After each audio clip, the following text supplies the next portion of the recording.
So after his rookie season got off to a pretty start, but then got progressively better, the Vikings were looking for a breakout season from their second year, former number 18 overall pick, center, the man in the middle, the pivot, the pinnacle of pivot, Garrett Bradbury, stud, right? And then the Grim Reacher has so far delivered on that through the first quarter of 2020.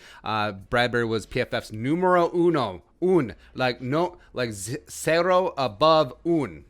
Yeah, graded center for week 4 at an 84.1 overall grade through 4 weeks. He is PFF's number 8 graded center in the NFL, ahead of Rodney Hudson, ahead of Jason Kelsey, ahead of Alex Mack, ahead of Ryan Kelly. Perhaps you've heard of them. No big deal, right? Texans game was the best this year, besides Reef and Samia and against Whitney Merciless, but yeah, whatever. Because the Vikings' interior offensive line did a phenomenal job. J.J. Watt, Charles Omenu, the pride of Texas, both defensive interiors, they came in with a combined 17 pressures and 4 total sacks between them heading into the Week 4 tilt against the Vikings. Then the Vikings' O-line held them to two pressures and 0 sacks. And again, Whitney Merciless was another thing, but whatever. But overall, Vikings' offensive line looked good in pass protection. I won't say good. They had their best game of the season, as well as the O-line. They can damn well run block. You damn straight. They're leading the way for Dalvin Cook, who's number 1 in the NFL in rushing yards at 424, as well as he's ripping off 5.9 yards per carry. What, son? Come on. Bradbury is a monster part of that as well in the middle. He's the 7th best PFF run blocking center at a 72.9, which is also the highest grade overall on the team, even higher than Brian O'Neill, who's second on the squad. Kirk Cousins still getting heat. Whatever. Still the second most pressured quarterback in the NFL at 41.4% of his dropbacks. Second only behind Danny Jones, which is just, he's not good. He's not good. The Giants are terrible. Whatever. Yeah, that's why the Vikings can never tank, because the Giants are like, hold my beer. The Jets are like, hold my beer. Hell, the Texans are like, hold my beer. Get out of here.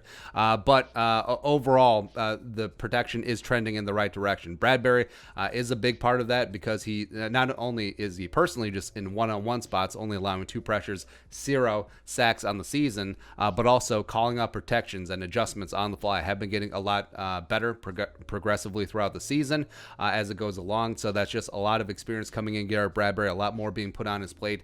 He already is that man in the middle. He is the leader of that Vikings offensive line, and they're starting to look good. Like, even though he's being flanked by Dakota Dozier, who is improving, like he's not bad, but also he's not good. He's like in one of those limbo spots, but he's perfectly fine, right? And then Drew Samia has recovered. Like, he had a decent game against the Texans, even though he gave up a sack. It still wasn't as bad as the performances that he had his first start against the Colts and his second start against the Titans, right? And Bradbury, to his credit, is a lot stouter at the point of attack this year. You can tell he's noticeably added weight to his lower body, added a lot of functional strength, and is not getting ragdolled like he was at times last year. And he's always had great balance, so it wasn't an issue of leverage or leaning like, say, Drew Samia, but it really was just strength. And of course, what's the easiest thing to do in the NFL? Add strength, because you got access to the best nutritional plans in the league or in the world. You have access to some of the best strength programs in the world as well. So the Grim Reacher adding a little bit of ounces to that hockedness, and he's looking good out there. Plus it is still an absolute thing of beauty watching him with his movement skills, being that Grim Reacher, getting second level in outside zone, and just sealing off a linebacker, getting to a safety, and just leading the way for 33 to run off of 56's ass and just go to town. It's awesome to see. Now his first quarter is great. A lot of big tests coming up, notably Week 5 against Seattle. You got Jaron Reed as well as Poona Ford, some pretty legit defensive interiors for Seattle. And then it's the final countdown. So remember when Garrett Bradbury had his first start last year against the Falcons, and Grady Jarrett just completely wrecked fools, even though the Vikings won. Garrett Bradbury had a PFF pass blocking grade of 0, which is hard to do. So the revenge game is back on.